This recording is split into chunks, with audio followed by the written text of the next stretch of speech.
A very good evening to all. ICAR NET series के episode number 12 का topic vitamin है।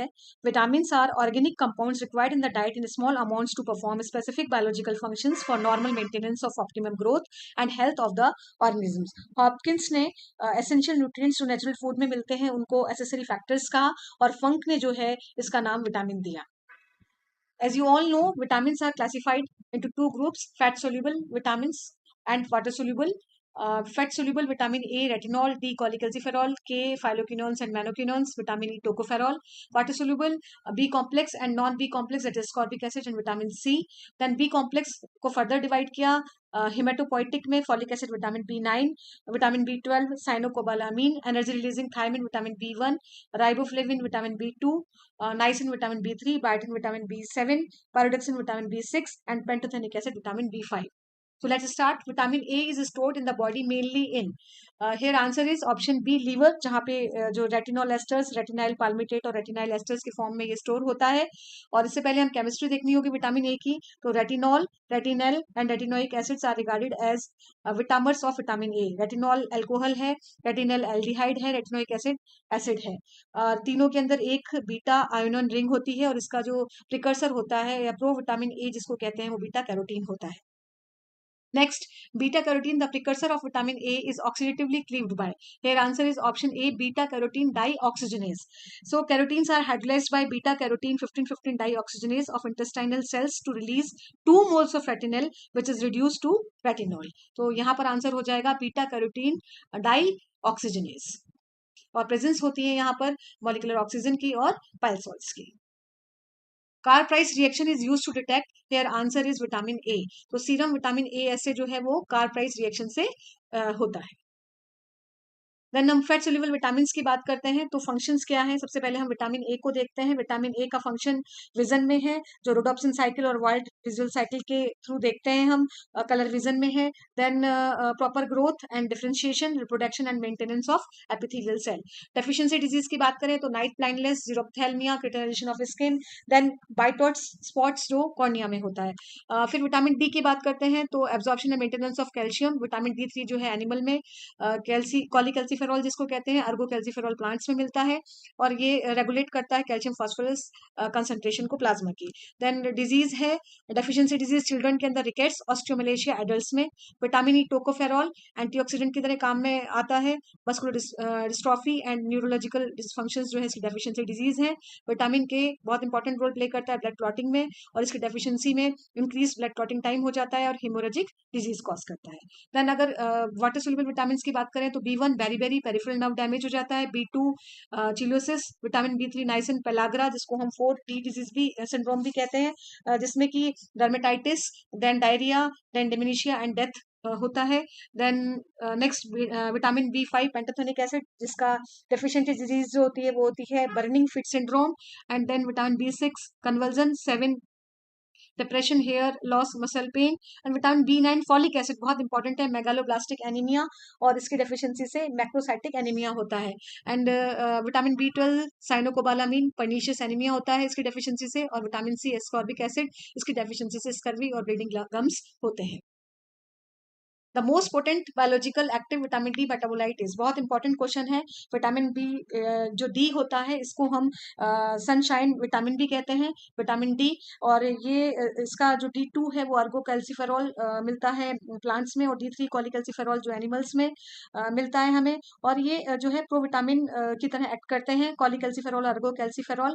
Cholesterol का जो सिंथेसिस का इंटरमीडिएट होता है 7D हाइड्रोकोलेस्ट्रॉल, इससे ये बनते हैं। और ये स्किन के अंदर अल्ट्रावायलेट लाइट में के इन्फ्लुएंस में आकर कॉलीकैल्सिफेरॉल बनाता है जिसको D3 कहते हैं। कॉलीकैल्सिफेरॉल लीवर के अंदर 25 हाइड्रोक्सिलेज की प्रेजेंस में 25 हाइड्रोक्सी कॉलीकैल्सिफेरॉल बनाता है। और इन किडनी 25 हाइड्रोक्सी कॉलीकैल्सिफेरॉल जो है 1 हाइड्रोक्सिलेज एंजाइम जो कि PTH पैराथार्मोन और लो फॉस्फेट के इन्फ्लुएंस में एक्टिवेट होता है या लो कैल्शियम होता है, तो ये बन जाता है 125 डाई हाइड्रोक्सी कॉलीकैल्सिफेरॉल जिसको कैल्सिट्रायोल भी कहते हैं।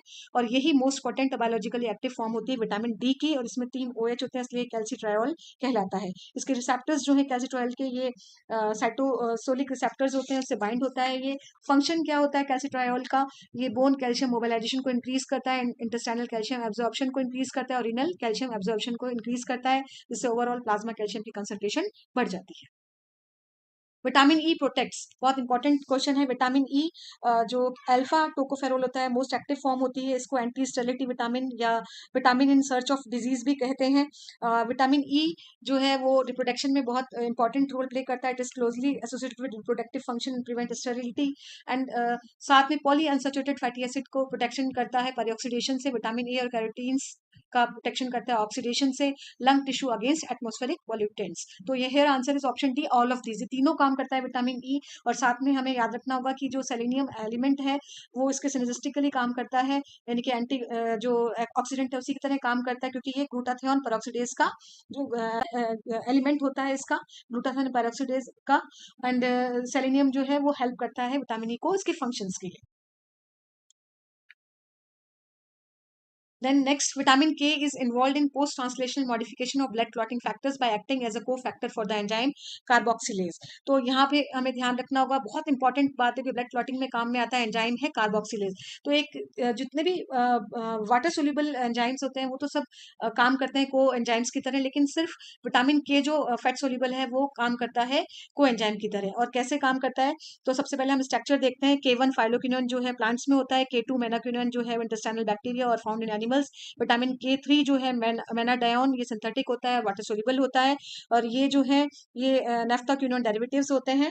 और क्या काम करता है ये it brings about the post translational modification of certain blood clotting factors like factor second, prothrombin 7, 9 and 10, और vitamin K act as a coenzyme for carboxylation of glutamic acid residue present in the protein. So हमें याद रखना है ये किसका coenzyme करेगा? Carboxylase enzyme का, और ये माइक्रोसोमल होता है carboxylase enzyme.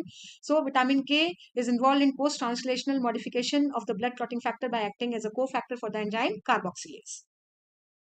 Which of the following vitamin act like a hormone? बहुत इंपॉर्टेंट क्वेश्चन है। विटामिन ए और विटामिन डी दोनों ही। So here answer is option C, both A and B. तो विटामिन ए जो है वो भी स्टीरॉयडल हार्मोन की तरह काम में आता है, रेटिनॉल रेटिनोइक एसिड। और कैसे काम करता है ये स्टीरॉयडल हार्मोन्स का? जो इसके रिसेप्टर्स होते हैं वो न्यूक्लियस में होते हैं, न्यूक्लियर रिसेप्टर से बाइंड होता है, और देन ट्रांसक्रिप्शन को एक्टिव करता है, देन जीन एक्सप्रेशन में काम आता है। इसी तरीके से विटामिन डी जो है ये भी कैल्सिट्रॉयल स्टीरॉयडल हार्मोन की तरह एक्ट करता है। और साथ में जो है इसके जो रिसेप्टर्स होते हैं वो साइटोप्लाज्मिक होते हैं, और साइटोप्लाज्मिक रिसेप्टर्स जो है वो एक्टिवेट कर देते हैं कैल्शियम बाइंडिंग प्रोटीन के सिंथेसिस को। So here answer is C, both A and B, यानी कि विटामिन ए और विटामिन डी दोनों ही हार्मोन की तरह एक्ट करते हैं। साथ में हाइपर विटामिनोसिस विटामिन ए और डी से ही होता है, तो दोनों ही फैक्ट आपको याद रखने हैं। Then vitamin related coenzyme TPP, thiamine B1 यानी कि ड्राइव फ्रॉम विटामिन, कौन सा कोएंजाइम ड्राइव होगा? Thiamine pyrophosphate. यहाँ स्पेलिंग जो है ध्यान रखनी, THIA। और THY जो होता है वो थायमिन जो नाइट्रोजन बेस होता है। देन क्या ट्रांसफर होता है? एल्डिहाइड और कीटो ग्रुप। एंजाइम डिपेंडेंट है ट्रांसकीटोलेज जो HMP पाथवे का बहुत इंपॉर्टेंट एंजाइम है। FMN FAD राइबोफ्लेविन जो B2 है, हाइड्रोजन इलेक्ट्रॉन्स का ट्रांसफर करता है। इट मीन्स जो है ये ऑक्सीडेशन रिडक्शन का काम करता है। L amino acid oxidase, D amino acid oxidase, NAD जो है अगेन B3 नाइसिन जो होता है लैक्टेट डिहाइड्रोजनेज डिपेंडेंट एंजाइम है। बहुत इंपॉर्टेंट है पायरोडक्सिल फॉस्फेट PLP, पायरोडक्सिन से डिराइव होता है, अमीनो ग्रुप का ट्रांसफर करता है। साथ में ग्लाइकोजिनोलाइसिस में बहुत इंपॉर्टेंट रोल प्ले करता है, एंजाइम होता है फॉस्फोराइलेज, उसका को एंजाइम है ये PLP। और अमीनो ट्रांसफरेज जो है एलानिन ट्रांसफरेज और एस्पार्टेट ट्रांसअमीनेज। बायोटीन, इसका जो को एंजाइम है बायोसाइटिन होता है, और बायोटीन B7 और विटामिन H भी कहलाता है। CO2 ग्रुप जो है इसका ट्रांसफर करता है और हमेशा कार्बोक्सिलेशन रिएक्शन में काम में आता है। एग्जांपल है pyruvate carboxylase. Coenzyme A pantothenic acid vitamin B5 acyl group का ट्रांसफर करता है। और एंजाइम है थायोकाइनेज, टेट्राहाइड्रोफोलेट फॉलिक एसिड का 1 carbon unit formyl transferase. Transketolase activities affected in, here answer is thiamine deficiency. तो आप ये ध्यान रखें थायमिन डेफिशिएंसी जो है में ट्रांसकेटोलेज एक्टिविटी जो होती है वो इफेक्टेड होती है। और ये ट्रांसकेटोलेज कहाँ काम में आता है? HMP पाथवे में। Niacin can be synthesize in human beings from, hair answer is option D, tryptophan जो कि एक एसेंशियल अमीनो एसिड होता है। Pantothenic acid is constituent of coenzyme involved in, here answer is acetylation, जैसे कि मैंने कहा कि एसाइल ग्रुप का ये ट्रांसफर करता है। Biotin is involved in which of the following types of reaction, here answer is carboxylation. तो जितने भी कार्बोक्सिलेशन रिएक्शंस होंगी या कार्बोक्सिलेज एंजाइम होता है उसका को एंजाइम बायोटिन होगा। Para amino benzoic acid is a constituent of, बहुत इंपॉर्टेंट क्वेश्चन है, फॉलिक एसिड का, और साथ में जो होगा वो टेरिडीन और साथ में होगा glutamic acid. Deficiency of water soluble vitamins can cause all of the following except rickets, beriberi, pellagra, scurvy. तो रिकेट्स जो है वो vitamin D fat soluble vitamin से होता है, उसकी डेफिशिएंसी से, beriberi vitamin B one, pellagra niacin vitamin B की, and scurvy vitamin C ascorbic acid की। तो here answer is vitamin A rickets, क्योंकि एक्सेप्ट पूछा है रिकेट्स किससे होता है, फैट सोल्यूबल विटामिन डी की कमी से। Nutritional roup in poultry is due to deficiency of vitamin A. तो आपको ध्यान रखना है कि न्यूट्रिशनल राउट जो है डेफिशिएंसी किसकी डेफिशिएंसी से होता है, विटामिन ए की। और आप यहाँ पोल्ट्री और एनिमल्स में डेफिशिएंसी डिजीज भी देखें जो विटामिन के कारण होती है।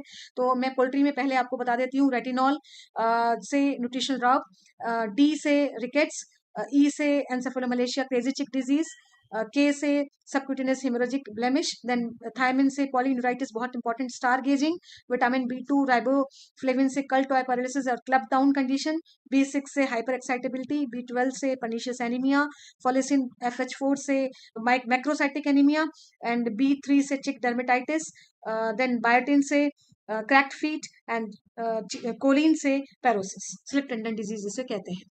So here answer is vitamin A. तो आप यहाँ पर डेफिशिएंसी डिजीज देख सकते हैं, जैसे कि मैंने कहा विटामिन ए से नाइट ब्लाइंडनेस, जीरोप्थेल्मिया, न्यूट्रिशन राउट, विटामिन डी से रिकेटी रोजरी चिकन में, विटामिन ई से क्रेजी चिक डिजीज और एंसेफेलोमलेशिया, देन स्टिफ लम डिजीज जो है वो लैम्प्स में, व्हाइट मसल डिजीज काफ में, vitamin K sweet clover disease, vitamin C से स्कर्वी, बी1 बेरीबेरी, इसको हाँ पेरिफेरल न्यूराइटिस भी कहते हैं, स्टार गेजिंग पॉलीन्यूराइटिस, देन अल्कोहलिक जो होते हैं क्रोनिक अल्कोहलिज्म जिसमें होती है उसको उनमें होता है वर्निक्स एंसेफेलोपैथी, देन विटामिन बी12 से बी2 से curled toe paralysis and club down, then बी3 से ब्लैक टंग डॉग्स, पिक पेलाग्रा, विटामिन बी12 से pernicious anaemia, then pantothenic acid से scaly dermatitis, then folic acid से अगेन जो है वो macrocytic anaemia, biotin scaly dermatitis, red tongue, fatty liver, kidney syndrome, choline से perosis and slip tendon. The club down condition is deficiency of, so here answer is option D, riboflavin in poultry. All the following are the functions of vitamin C except cellular oxidation reduction, absorption of iron, calcium phosphate metabolism, synthesis of collagen। तो आप सभी को मालूम है ये तीन functions जो है इसमें जो नहीं करता है वो है कैल्शियम एंड फॉस्फेट मेटाबॉलिज्म, जो कि विटामिन डी का काम है। सेलुलर ऑक्सीडेशन रिडक्शन करता है, एंटीऑक्सीडेंट की तरह काम में आता है। एब्जॉर्प्शन ऑफ आयरन और हीमोग्लोबिन का जो मेटाबॉलिज्म है उसमें काम में आता है। और सिंथेसिस ऑफ कोलेजन भी ये करता है। और सिंथेसिस ऑफ कोलेजन कैसे करता है, सिंथेसिस ऑफ कोलेजन करता है ये coenzyme in hydroxylation of proline और लाइसिन का, उस तरीके से रोल प्ले करके ये सिंथेसिस करता है कोलेजन का। Next, the following vitamin should be supplemented with the nutrition of guinea pig is, here answer is vitamin C, because in man, other primates, guinea pig and bats cannot synthesize ascorbic acid due to the deficiency of a single enzyme, namely L-gulonolactone oxidase। so यहाँ पर हमें बाहर से देना पड़ता है vitamin C को। so here answer is option B, vitamin C। Which one of the following is not an antioxidant vitamin, here answer is option D, pyridoxine, because vitamin A, vitamin C, A beta carotene, C and vitamin E. Vitamin E बहुत potent antioxidant है, ये तीनों के तीनों antioxidant की तरह काम में आते हैं, लेकिन पैराडॉक्सिन काम में नहीं आता है एंटीऑक्सीडेंट की तरह। नेक्स्ट कुछ पॉइंट्स हैं जिनको आपको याद रखना है, जो उनके कंस्टिट्यूएंट्स के हैं, रिंग्स हैं उनकी। तो सबसे पहले हम बात करते हैं विटामिन बी1 की। जो विटामिन बी1 की रिंग है उसका नाम है पायरीमिडीन, और पायरीमिडीन के साथ जो होती है वो है थायोजॉल। देन विटामिन बी2 जो है वो आइसो एलोक्साजीन है इसके अंदर, विटामिन बी3 में पायरीडीन, विटामिन बी6 में पायरीडीन, देन विटामिन बी12 कोबालामीन में corrin, tetrapyrrole with cobalt at its centre, folic acid pteridine plus PABA plus glutamic acid, biotin, imidazole plus thiophene, then pantothenic acid, beta alanine का बना होता है, नो रिंग स्ट्रक्चर। और साथ में इनके नाम भी देख लेते हैं। विटामिन B1 को carboxylase, vitamin B2 Warburg yellow enzyme of cellular respiration, vitamin B3 pellagra preventive factor of Goldberger, और बायोटीन को हम कहते हैं anti egg white injury factor. Vitamin B7 भी कहलाता है, विटामिन H भी कहलाता है ये। और क्यों कहते हैं इसको कि the egg white injury factor जो है वो ग्लाइकोप्रोटीन एविडीन है, वो रॉ एग्स में मिलता है, और ये इसको जो इनहिबिट करता है बायोटीन को। अब हम इसके एस्टिमेशन की बात करें तो विटामिन सी जो है वो एस्टिमेट होता है DCPIP डाइक्लोरोफिनॉल इंडोफिनॉल से। Then biochemical assessment of cobalamin deficiency वो शिलिंग टेस्ट से किया जाता है। इसी तरीके से बायोनिक फॉलेट डेफिशिएंसी जो है वो स्टडीन लोड टेस्ट से की जाती है, फिग्लू एक्सक्रीशन टेस्ट इसके लिए किया जाता है। और विटामिन B1 थायमिन की जो है वो RBC ट्रांसक्रिप्टिलेज एस्टिमेशन और ब्लड पायरुवेट एस्टिमेशन से इसका जो है biochemical assessment of thiamine deficiency किया जाता है। So thank you for watching this video. Please subscribe, like and share my YouTube channel, that is Barkha's Vetisphere or Biochemistry by Dr. Barkha Gupta. Thank you so much.